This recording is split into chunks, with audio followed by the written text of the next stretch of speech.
Jack Rowan drove along a deserted forest road, rain beating against his windshield. It was supposed to be another quiet night delivering parcels, but fate had other plans. Through the downpour, he spotted a flicker of light, a crashed police car, flames licking its side. Without thinking, he pulled over, his instincts taking over. Inside, Officer Sarah Miles was barely conscious, blood pooling beside her. Jack's hands, steady and skilled, moved with the memory of a life he'd buried years ago. Using what little he had, he performed field surgery, patching a wound no ordinary man could handle. Moments later, the car erupted in flames, and Jack threw himself over her, shielding her from the blast. When sirens approached, he disappeared into the darkness, leaving only mystery, and a life saved. At the hospital, chaos filled the emergency ward. Doctors and nurses worked frantically, but something puzzled them: the officer's wound was already expertly treated. Whoever did this, one medic whispered, knew exactly what they were doing. Captain Marcus Stone arrived, determined to find this mysterious savior.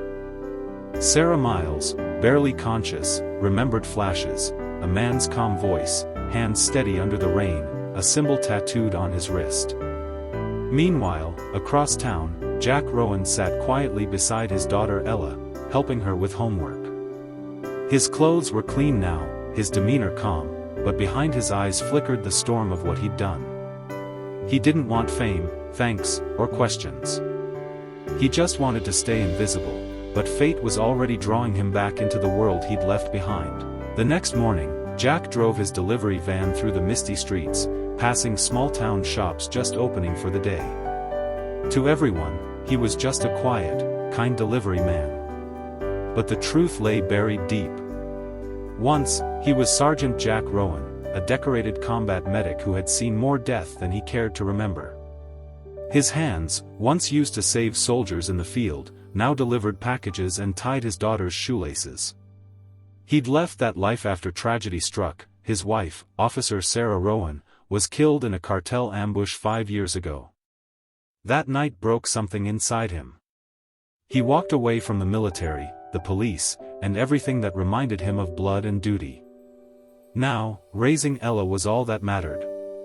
But destiny, it seemed, wasn't done with him yet. Detective Maria Reeves sat at her cluttered desk, piecing together clues from the police crash. The medical report stunned her, the stitching matched military field techniques. When she cross-referenced the area, a name appeared: Jack Rowan. Captain Stone's eyes narrowed. The same Rowan whose wife died in a cartel raid? He asked quietly.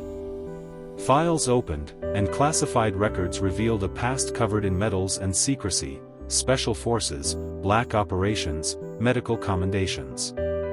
The deeper they dug, the clearer it became.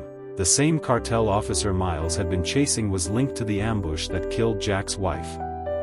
Maria couldn't shake the feeling that fate had woven a painful circle, bringing a man of peace back toward the war he'd tried to forget. Jack opened the door to find 2 detectives standing on his porch. The warm light from his small wooden home spilled onto their serious faces. Inside, Ella peeked from behind the hallway wall, clutching her teddy bear. Captain Stone spoke first, calm but firm. You saved an officer's life with techniques no ordinary man could know. Why hide your past? Jack's expression stayed unreadable. Because it's behind me, he said softly. Detective Reeves pushed further. The cartel involved in that crash, it's the same one that took your wife. The silence that followed was heavy, broken only by the ticking of a wall clock. Jack finally answered, his voice cracking slightly. I'm just a father now. That's all I ever wanted to be. The detectives exchanged glances, realizing this man's past was not gone, only sleeping. Later that night, Captain Stone returned alone. Jack sat on his porch, eyes lost in the fading twilight. They'll come again, Stone said quietly. For Sarah. For revenge. We need you.